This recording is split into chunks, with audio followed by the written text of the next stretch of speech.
하나님의 말씀 출애굽기 23장 14절로 17절 말씀까지 보겠습니다. 출애굽기 23장 14절부터 19절까지의 말씀은 모세가 이스라엘 백성들을 향하여 출애굽한 이후에 3대 절기를 지키라고 명령한 말씀입니다.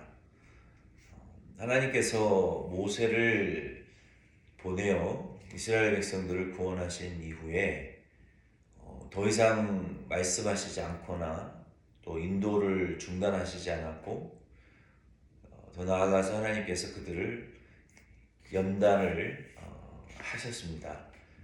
광야에서 단기간에 갈 수 있는 거리임에도 불구하고 40년이라는 세월을 허비한 것처럼 보이고, 그리고 실패한 것처럼 보이는 그 광야 생활을 40년을 했는데, 하나님께서 이스라엘 백성들을 그렇게까지 연단하신 이유는 가나안 땅의 축복을 누릴 자격을 준비시키기 위해서 그렇게 하셨던 것입니다.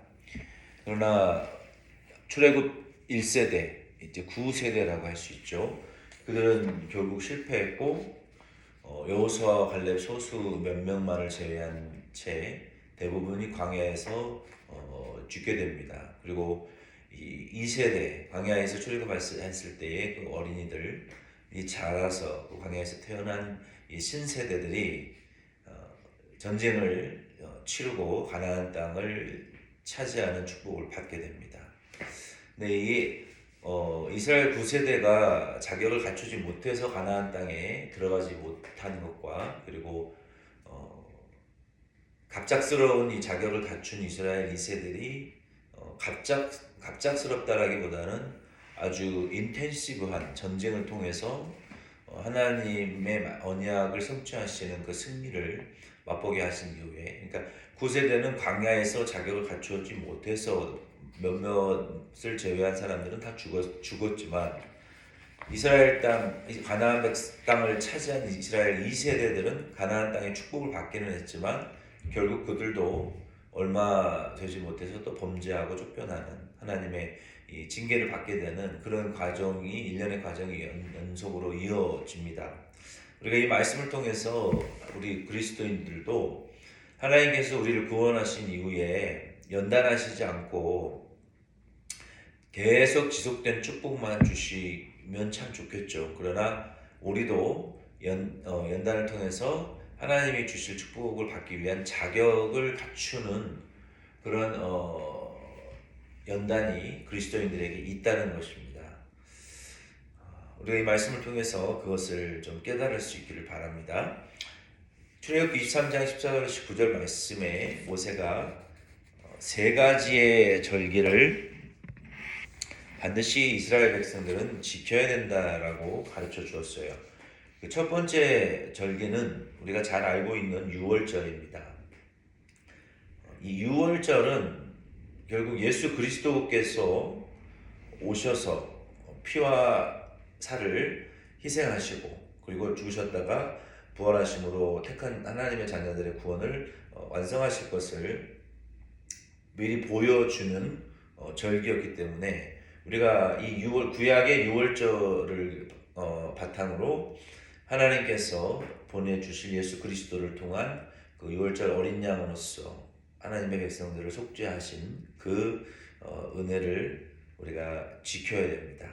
이 유월절에는 이 무교절, 유월절은 무교절, 아비벌, 또 유월을 이라고 동일한 명칭이 나와 있죠. 이 무교절은 유월절을 하나님께서 모세에게 출애굽할 때 제정하시고 지키라고 하셨는데, 애굽의 포로로 살던 유대인 이스라엘 백성들이 그 어린 양을 잡아서 문설주에 피를 바르고 또 장자가 죽지 않은 그 행위를 보여주는 것이고, 그리고 이 무교봉은 누룩이 없는 떡을 쓴나물과 함께 먹으라고 했습니다. 이것은 결국 이 문설주 위에 바른 피는 예수 그리스도의 피를 상징하고 의미하고, 또 무교병은 예수 그리스도의 그 죄 없는 살, 그러니까 예수 그리스도의 이 살과 피를 우리를 구원하실 그 구원의 복음을 그들이 행위로 하나님께서 모세를 통해서 먼저 나타내 주신 것이죠. 그래서 이 유월절 기념의 의미는 예수 그리스도의 살과 피를 우리가 기념하는, 믿음으로 구원받는, 그리고 이 쓴 무교병과 쓴 나무를 먹은 것처럼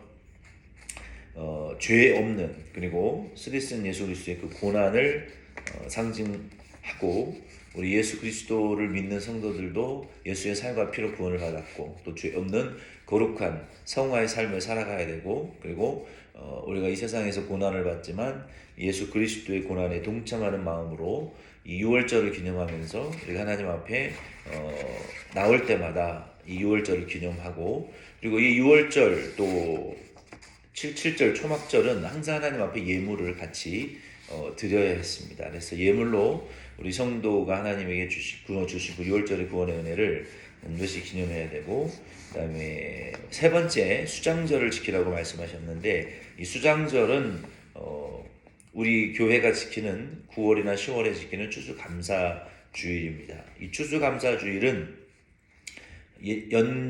연간에 모든 추수를 마치고, 연말에 마지막 추수를 마치고 그 늦은 비의 은혜를 하나님께서 주신 그리고 그것을 우리가 추수하고, 그리고 이제 그것을 창고에 우리가 드릴 때 하나님께서 이와 같이 풍성한 열매를 맺게 해주신 그 은혜를, 한 해의 은혜를 다 합하여서, 그리고 하나님께 감사하는 그러한 절기입니다. 이 수장절을 바탕으로 청교도들이 이제 추수감사 예배는 성경에는 없지만 하나님께서 주신 그 연간의 연말의 모든 은혜에 대한 감사를 이 청교도들이 추수감사 예배로 적용시켜서 대주제는 하나님께 감사한다라는 그런 의미로 연말에 드리는 그러한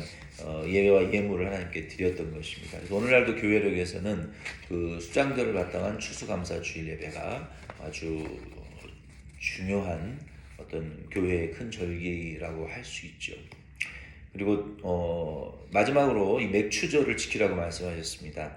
맥추절은 오늘날 한국 교회만 지키고, 그러니까 이 맥추절을 적용해서 청교도들이 추수감사주일을 수장절로부터 적용시켜서 교회에 우리가 추수감사 예배로 하나님께 영광을 돌린 것처럼, 이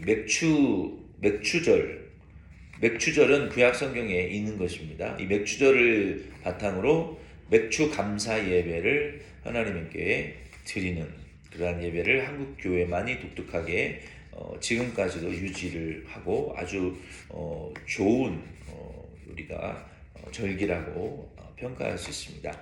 구약 성경에 말씀하신 이 맥추절은, 우리가 여기서 한 가지 좀 조심해야 될 것은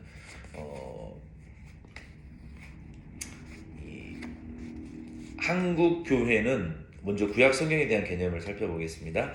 구약 성경에 본문의 16절에 맥추절을 지키라고 말씀하신 것은, 이 맥추절은 결국은 성령이 오실 것을 가르쳐 주는 절기예요. 보통 이 이스라엘 나라에서 연중에 첫 해 수확한 곡물은 밀이었습니다. 이 유대인들은 이 1년에 다중 농사를 한 번만 짓는 게 아니라 여러 가지 농사를 지었는데, 그 중에 가장 첫 번째 수확한 곡물은 밀이었어요. 보리가 아니었습니다. 밀가루의 원료 밀이었죠. 그 밀을 가지고 처음 그러니까 밀뿐만 아니라 다른 곡물들이 있었다면 그 해에 씨를 뿌리고 최초로 수확한 연중에 한 5월이나 6월 정도입니다. 유대인들의 그 첫 수확 시기는. 그래서 그 5월이나 6월쯤에 거두어들이는 가장 먼저 그 밀을, 그리고 다른 곡물들을 드리고 가지고 하나님께 감사하는 절기였어요. 그래서 이 절기는 성경의 출애굽기 34장 22절에 보면은 오순절, 또 77절이라고 말하는데, 이 맥추절은, 그러니까 유월절은 3월 정도, 3월 정도이고 우리가 그러니까 고난 주간 정도라고 우리가 볼 수 있죠. 그리고 이 7절은 오순절 그리고 맥추절은 그 부활주일 예배를 드린 이후에 부활주일 예배를 드린 6월절 이후로부터 49일이 지나고 50일째 되는 날이 오순절이었고 또 맥추절이었어요. 그래서 예수님께서 이 맥추절을 통해서 우리가 예수님을 생각할 수 있는 것은 예수님께서 6월절 전날 십자가에 못 박혀 죽으셨고 그리고